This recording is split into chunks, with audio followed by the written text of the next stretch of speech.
Welcome back, warrior. We are reading Genesis chapter 39 today. Okay, getting our Levits ready. Okay, so our chapter summary, chapter heading is Joseph prospered by the Lord, becomes ruler of Potiphar's house. He resists the advances of Potiphar's wife, is falsely accused, and is cast into prison. The keeper of the prison commits the prison's affairs into Joseph's hands. Okay, so we get to go into a little bit of this women being unfaithful to their spouses this chapter. So here we go. See, because you thought it was just the guys, right? I guess there are females that do this also. Okay. And Joseph was brought down to Egypt, and Potiphar, an officer of Pharaoh, captain of the guard, an Egyptian, bought him of the hands of the Ishmaelites, which had brought him down thither.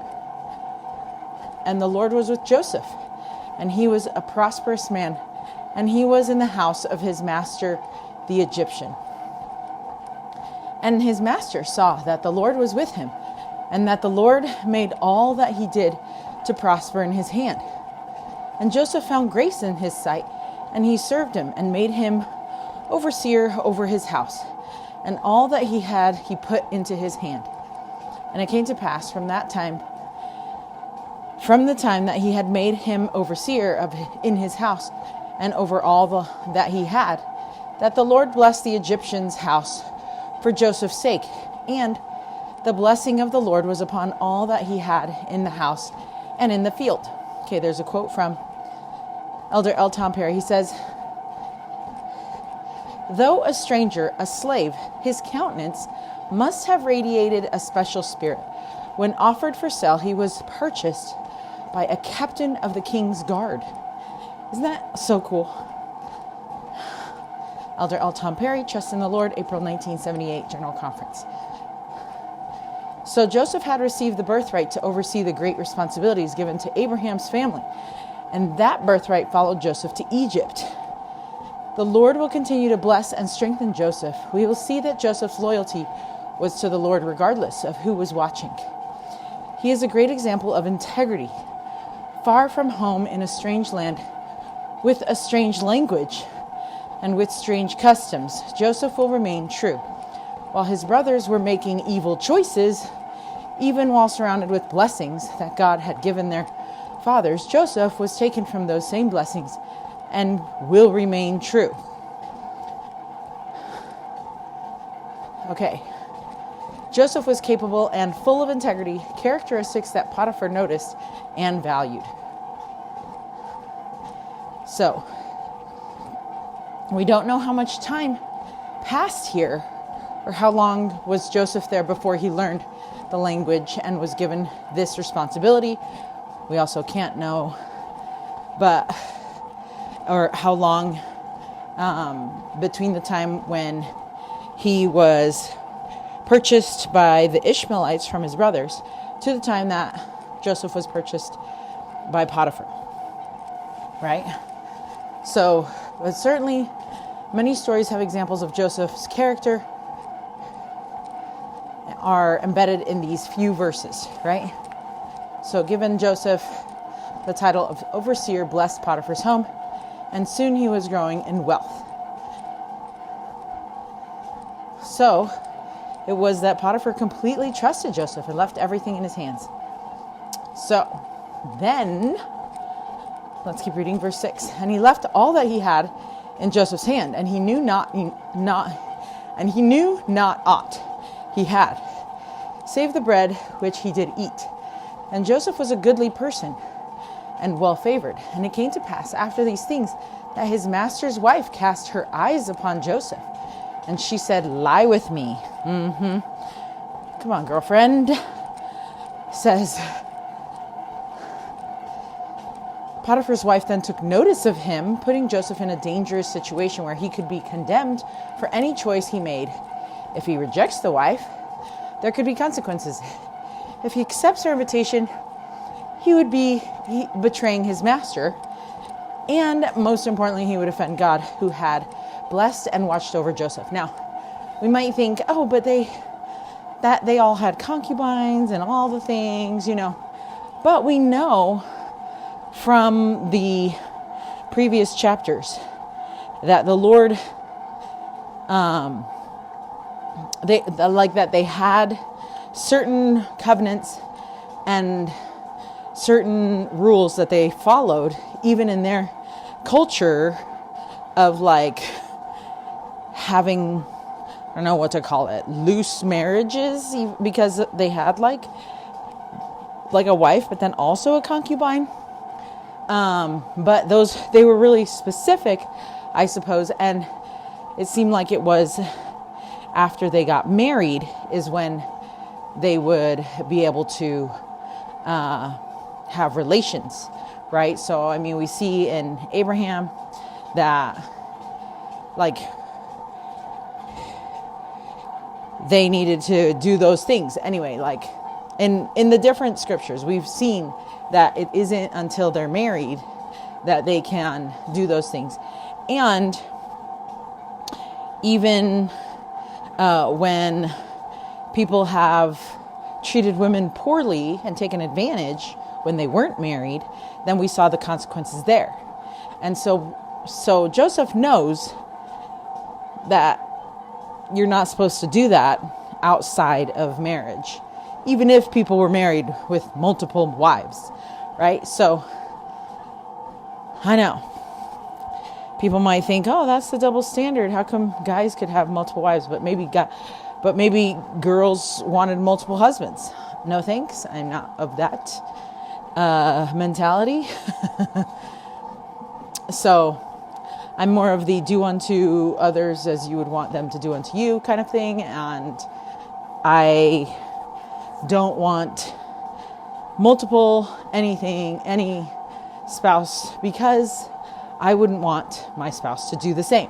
See how that is? Because I do have that oh, well, that's not fair kind of thing, right? So, but I would not want that. So anyway, we have verse 8 says, but he refused. And so regardless of what she thought or what the custom was in Egypt, Joseph knew that was not a good idea. So he refused and said unto his master's wife, behold, my master wotteth not what is with me in the house, and he hath committed all that he hath to my hand. There is none greater in his house than I, neither hath he kept back anything from me but thee, because thou art his wife. How then can I do this great wickedness and sin against God? And it came to pass, as she spake to Joseph day by day, that he hearkened not unto her, to lie by her, or to be with her. And it came to pass about this time that Joseph went into the house to do his business, and there was none of the men of the house there within. And she caught him by his garment, saying, lie with me. And he left his garment in her hand and fled and got him out. Okay, well, come on, Joseph. You can't be leaving stuff with her. She's a little bit crazy, right? Now, few things are happening here. I love that this scripture says, how can I do this great wickedness and sin against God? It wasn't against Pharaoh. I mean, he did say, or Potiphar, he did say, he hasn't kept anything from me except thee. How am I going to do this to him? And then, how can I sin against God? And something that I think is to note is righteous men that are doing good things, and men that are seeking a relationship with God are attractive. Whenever my husband is doing anything that is related to reading scriptures or communing with God, like going to the temple or having or doing family prayer, or like anything that is related to his relationship with Christ, like having time with him, even when he goes out and goes to the mountains, because he loves it. And even when he's doing that, like, I think he's the most attractive. Now, like to me, right? And I'm guessing that since Potiphar's wife did not have any boundaries, obviously I have boundaries and I am not attracted to other men besides my husband, and you can argue with that or whatever if you'd like, but she obviously didn't have any boundaries there and was totally attracted to Joseph and was trying to get him to choose the wrong, right? And we know from other previous scriptures that we've read that there's Jezebels around, Sadly, there are women out there who use their power of being a female to trick the guys. Anyways, it's kind of sad. But I do love this story that Joseph was able to refuse her, and also goes to show that your husbands, my husband, can refuse the females as long as they are with Christ, as long as they are being strengthened with Christ. Other temptations will not be a temptation, and they will be seen as things really are. And so I love it because it shows me that, if your guy is doing what he's supposed to be doing, then he's not going to be falling to the temptations around him, right? And that's what we all want, even in our own personal lives. I don't, when I'm connected with Christ, I know that I cannot be conquered. So it's like amazing. Okay, so President Jeffrey R. Holland says this: like Joseph in the presence of Potiphar's wife, just run as far away as you can get from whatever or whoever it is that beguiles you. And please, when fleeing the scene of temptation, do not leave a forwarding address. I love that so much. Also, it's sad that she kept his shirt or whatever, because now the story gets real sad. So this was President Jeffrey R. Holland, Place No More for the Enemy of My Soul, April 2010 General Conference. It is such a good conference talk. Okay. And then from Elder Robert D. Hales, he says, one of the purposes of the scriptures is to show us how righteous people respond to temptation and evil. See? Yeah, I told you. In short, they avoid it. So, Elder Robert D. Hales, Meeting the Challenges of Today's World, October 2015 General Conference. Okay. So now we have verse 13. Here we go.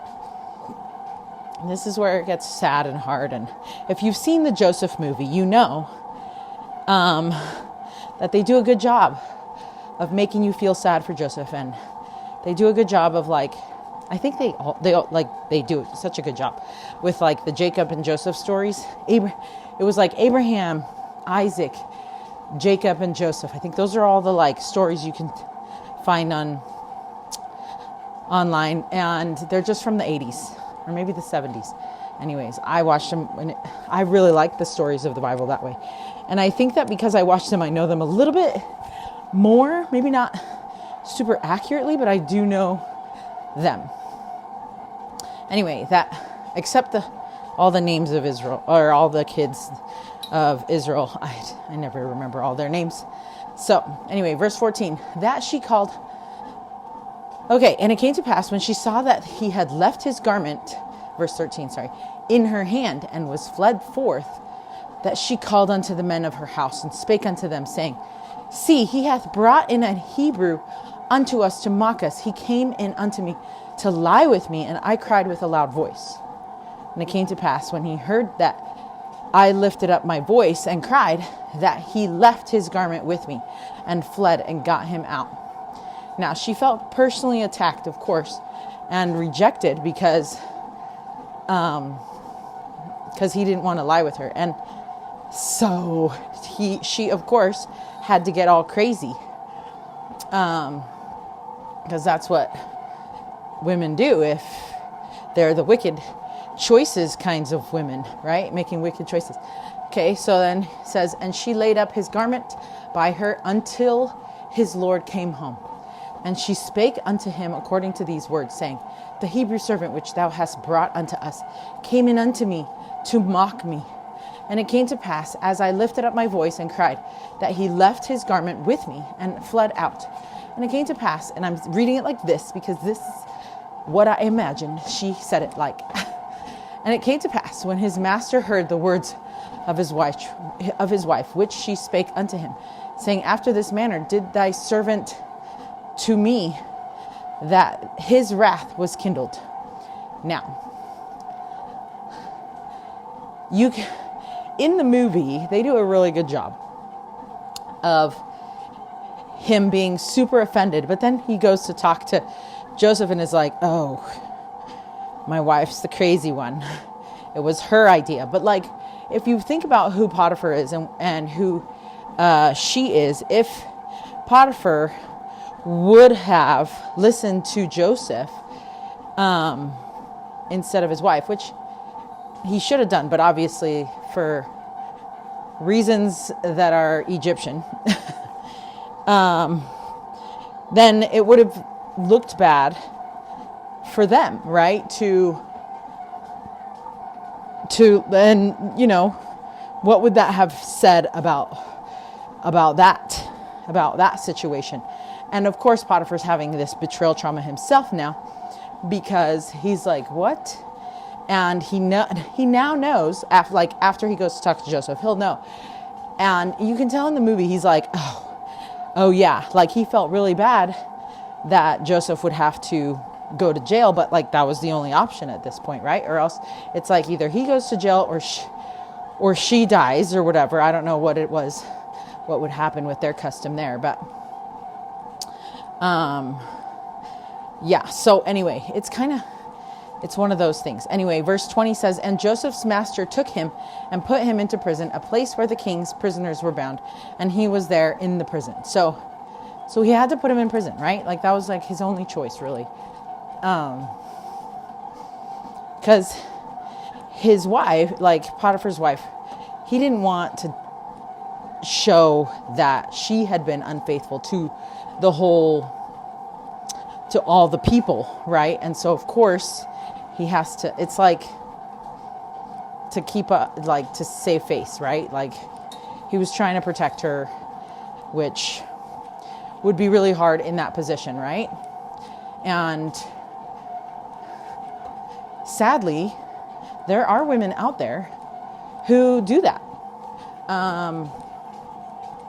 And if it wasn't for the women who did that, a lot of the other women wouldn't experience betrayal trauma, now would we? So, if we could just get all the women on the same page here, ladies, let's get all the ladies on the same page. Like, that'd be great. Just try to be like Jesus, that's all. And don't steal people's husbands. Don't be the reason that they are tempted, And I'm not talking about wearing clothes or like wearing different clothing or whatever. This is beyond that, okay? It doesn't matter what clothes you wear, but like, have respect for yourself and others, and leave people their husbands. Leave those husbands alone. Like, there's plenty of guys out there. You don't need our husbands. And just don't go after our husband. You know what I mean? Like don't purposely. Because, yeah, obviously our husbands have choices that they have to make too, but don't do what Potiphar's wife did, is basically what I'm saying. So, anyway, and yeah, nope, I can go off for a while on this one. Okay, so anyway, Potiphar's wife now had Joseph's clothing, which she used to take revenge on him. And This same story was then told to Potiphar, who put Joseph into the jail where the king's prisoners were kept. Many Bible scholars note that this reaction seems far less severe than the power Potiphar likely had at his disposal. He was captain of the king's guard and Joseph was a slave. Is it possible that Potiphar already knew of his wife's reputation, who, while also being aware of Joseph's character and therefore chose a less severe punishment? It is possible, especially when we read how Joseph was treated in prison. Okay, so I do love that. I do love that Potiphar recognized that. And it's sad, poor Potiphar, we can relate, right, with this betrayal trauma that his wife had a reputation.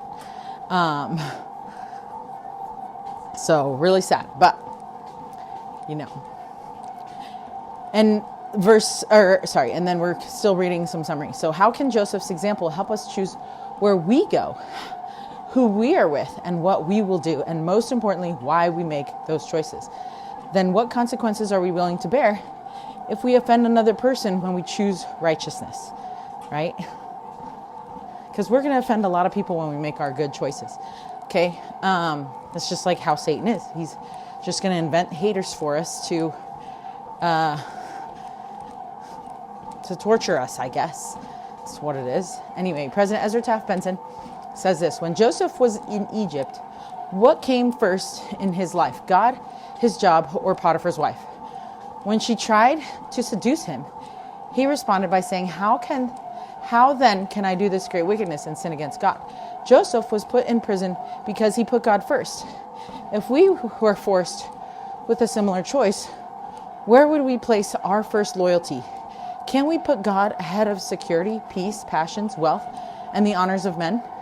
When Joseph was forced to choose, he was more anxious to please God than to please his employer's wife. When we are required to choose, are we more anxious to please God than our boss, our teacher, our neighbor, or our date? Such good questions. End quote. President Ezra Taft Benson, A Great Commandment, Love the Lord. April 1988, General Conference. Okay. So, let's see. Verse 20. And Joseph's master took him and put him into the prison, a place where the king's prisoners were bound, and he was there in the prison.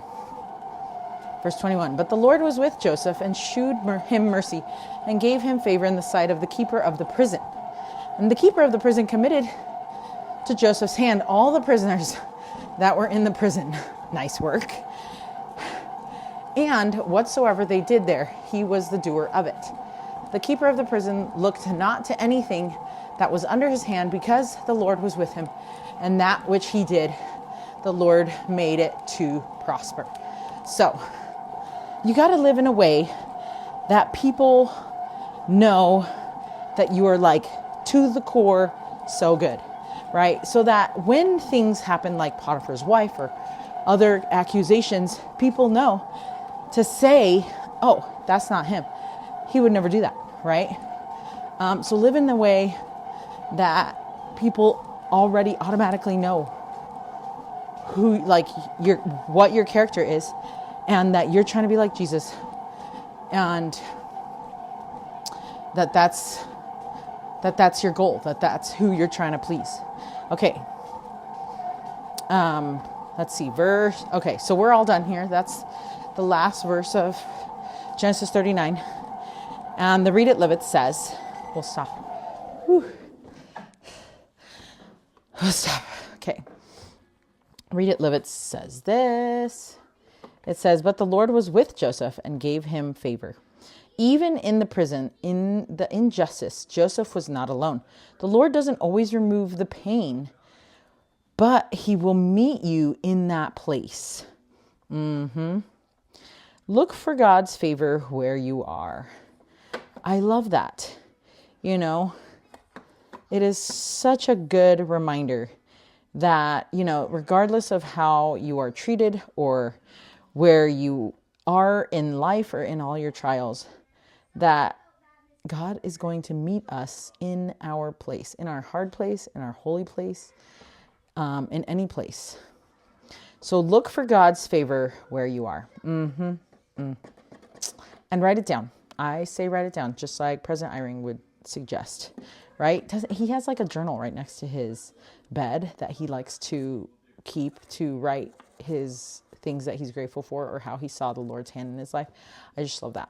Okay, that is it for Genesis chapter 39. Stay strong, warrior. Okay, really quick, I did want to address that, again, that Potiphar was experiencing this betrayal trauma, and that he tried to hide his betrayal too, because instead of exposing his wife, he chose to put Joseph in jail. And so isn't that what we do too? It's like we try to, because of the shame that we feel and the heartbreak, we try to ignore the betrayal and we try to put our anger into something else besides allowing that person to own it and take responsibility for their actions, right? And we allow either maybe somebody else to take the fall, or we just don't have the tools to take action against those types of that type of treatment in our relationship, right? It's like we just don't know what to do because there's too many things that we could do, right? And so instead of doing something, we stay stuck. And but the path forward is to stay with Christ and to seek his guidance for our direction in our lives, because only he can provide the healing that we desperately need after something like that. And it makes me sad to think that maybe Potiphar was not going to receive the comfort and the healing that he needed because he didn't maybe believe in Jesus Christ, right? But I'm hoping that because Joseph, maybe he would have taught him a little something. And so I'm hoping that he would have, sought out Heavenly Father's help so that he could have a little bit of that healing, I don't know. It just makes me think like, hey, we all do the Potiphar thing where we try to protect our spouse. And, what we really need to do is focus on our own healing and try and get back to what we need to do to experience that healing, because it will come out in so many different ways if we don't. Anyway, I could keep going, but I just wanted to throw that in there and just think about that for a second, because guys get betrayal trauma too.